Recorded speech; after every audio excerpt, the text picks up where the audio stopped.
Hey, Money Mitch put him in a ditch, and Michaela Timson treating the Chicago Sky like a bunch of Simpsons. Oh boy, oh boy, oh boy. Kelsey Money Mitchell erupted today. So, let me get this straight. No Caitlin Clark, no Angel Reese, no Ariel Atkins. And we still got a thriller. Man, this game had everything. Kelsey Mitchell went nuclear. Indiana Fever walk in to Chicago, the United Center, no Caitlin Clark, and they walk out with a W 93-78. I'm talking about 35 points, surgical precision, and absolute takeover mode. And even though Clark didn't suit up, she somehow still stole the spotlight. It was her presence, her fans, her vibe. It's like the arena tilted every time she smiled. This wasn't just a regular season win for Indiana. This was a reminder. The Fever are deep, Mitchell is that girl, and Caitlin Clark's shadow is impossible to escape, even when she's not playing. Let's be honest, when the injury report came out, most folks thought this game would be mid at best. No Caitlin Clark, no Angel Reese. That's two of the league's biggest box office stars gone. But what happened? A straight-up battle. From the opening tip, both teams came to hoop. And credit to the Sky, without their top dogs, they still fought. That's what shocked me most. I expected Indiana to roll them early, but Chicago kept it tight for way too long. Why do you think that is? Was Indiana sleepwalking? Was Chicago playing for pride? Maybe both. Either way, this wasn't a blowout, and that's what made it fun. No stars? No problem. Sometimes the games without the headlines give you the best basketball. You get the gritty plays, the surprise performances, and players trying to prove something. That's what this felt like. It wasn't perfect, but it was a real fight. Did this game change how you feel about either team? Because I'm walking away with more respect for Chicago and a few more questions about Indiana. Let's talk about the flamethrower named Kelsey Mitchell. She didn't just score 35, she owned every moment. And I'm not talking about that chuck every shot kind of night. Nah, this was efficient, calculated, and cool. She shot 63% from the field, 7 for 10 from deep, and made it look effortless. This is absolutely a one-sided rivalry. And we've got to say it like it is. Like, we can't say Caitlin needs to do this, Caitlin needs to do that. Let's be real. The only reason this is still a rivalry is because the other side of the rivalry won't stop it. And by the way, it is extremely beneficial for Angel Reese to be in this rivalry. This was her best game of the season, hands down. Maybe even the best Fever performance since Clark's Barbie Night explosion.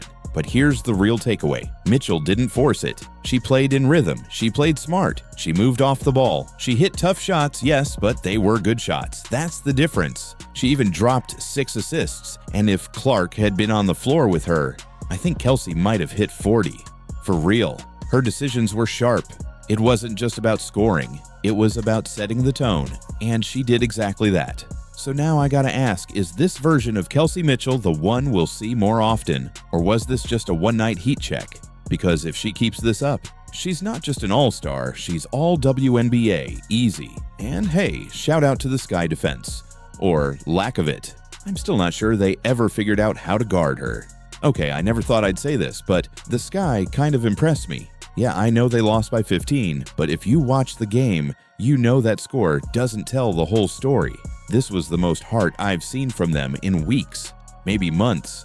Without Angel Reese, without Ariel Atkins. They could have just mailed it in, but they didn't. They fought. They hit big shots. Rachel Bannum came alive. Beck Allen knocked down some timely threes. Every time the Fever tried to pull away, the Sky made them work for it. That's the part I respect. Look, I get it. Nobody likes the term moral victory. But when your season's been as rough as Chicago's, you take what you can get. They actually looked like a real team in this one. They showed chemistry, fight, and dare I say competence. It wasn't pretty, but it was gritty. So let me ask you, is this a turning point for the Sky? Or was it just a flash of effort before things fall apart again? I don't know, but for once, it looked like they gave a damn. And that's worth something. Can we talk about K.K. Timson? What a surprise. This girl came in like a second-round afterthought and played like a lottery pick. She had 14 points in under 20 minutes, and it felt like every bucket came with a highlight reel. She flies, like legit glides through the air. Someone online said she's got Michael Jordan arms, and I'm not even mad at that. It's the wingspan, the bounce, the way she moves, it's freaky.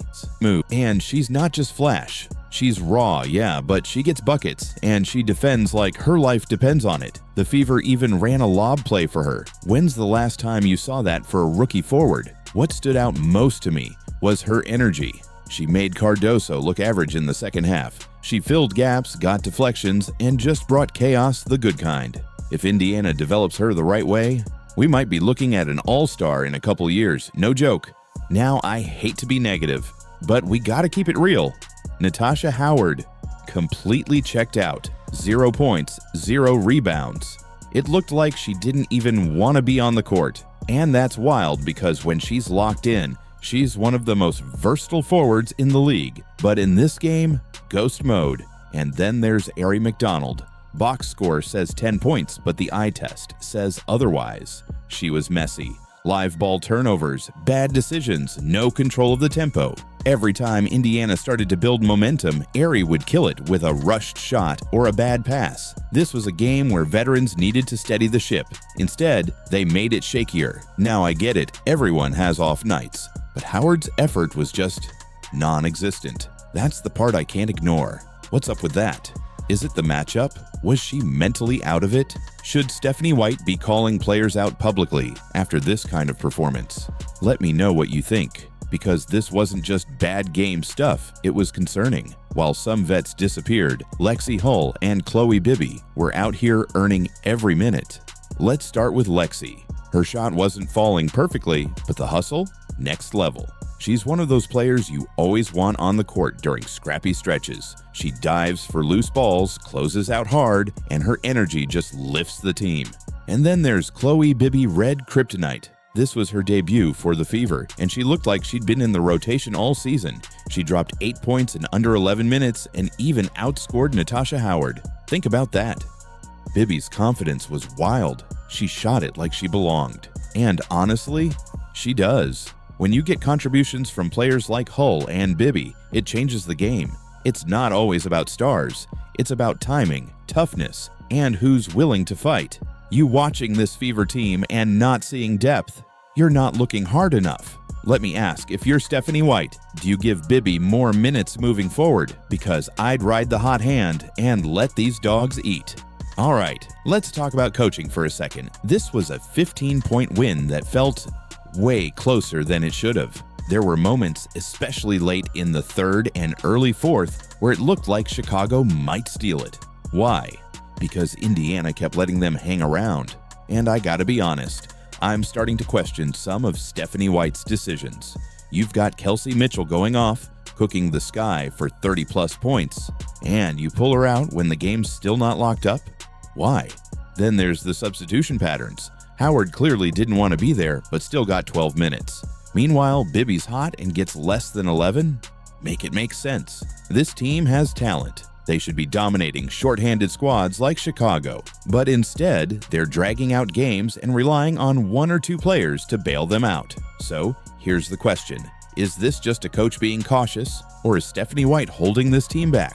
Because if this is how she's managing minutes now, what's it going to look like when playoff pressure hits? Now look, we all know Caitlin Clark didn't touch the floor. She was sidelined with that lingering injury. But let me ask you this. How many players can dominate a night just by showing up?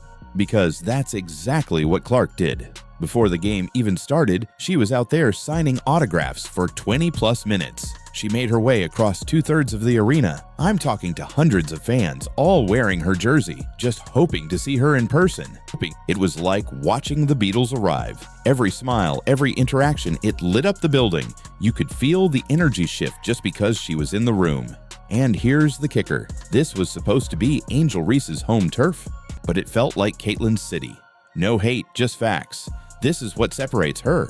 Even when she's not playing, she brings value. She draws crowds, she sells tickets, she connects with fans. That's the kind of presence the WNBA needs. So let me ask, how many other players in this league have that kind of pull? Not many. Caitlin Clark doesn't just change the game, she changes the atmosphere. Let's go back to Kelsey for a second, because here's the thing, nobody ever questioned if Kelsey Mitchell could score without Caitlin Clark. We knew that. She's been a bucket since day one. But what made this game special wasn't that she went off solo. It's how she did it. She played within the offense. She trusted her teammates. She didn't hijack possessions. She made the right reads. She passed when she should have, cut when she had to, and took over when the moment demanded it. And that's what got me thinking, what happens when this version of Mitchell plays with Clark? Because if she keeps moving like that, playing off the ball, spotting up, and making smart decisions while Clark handles the playmaking, this duo becomes deadly. I'm talking unguardable. The problem before was sometimes they looked like two scorers trying to share a lane. But if Mitchell keeps playing like this, they become a system. So let me throw this out there. Is this the blueprint moving forward? Because this might have been Kelsey's most complete game yet. And Clark didn't even play. Now imagine both at their peak, side by side. Scary. So let's zoom out. This was a win for Indiana. A good one. But it also felt like a warning sign. Yes, they got the dub. Kelsey Mitchell was incredible. KK Timson exploded. Chloe Bibby stepped in and delivered. Lexi Hull brought the grit. All that is great, but they also let a broken down Sky team hang around for way too long. That's a problem, and it all circles back to consistency from the players, the rotations, and the coaching staff. You can't build a contender playing down to your competition every other night. On the flip side, we saw the depth. The upside, the potential. This team can go 9 deep if they use the pieces right, and once Caitlin Clark's back, they've got everything they need to make noise in the playoffs. But they have to tighten up now, because in a league this competitive, close win over weak teams don't cut it long term. So, what did we learn? Kelsey Mitchell is elite. KK Timson is real. Caitlin Clark doesn't even need to play to take over a city. And the Fever, well, they might be more dangerous than we thought if they get out of their own way. Let me know what you think. Are the Fever for real, or are we still waiting on them to unlock their full potential? Either way, the rest of the season just got way more interesting.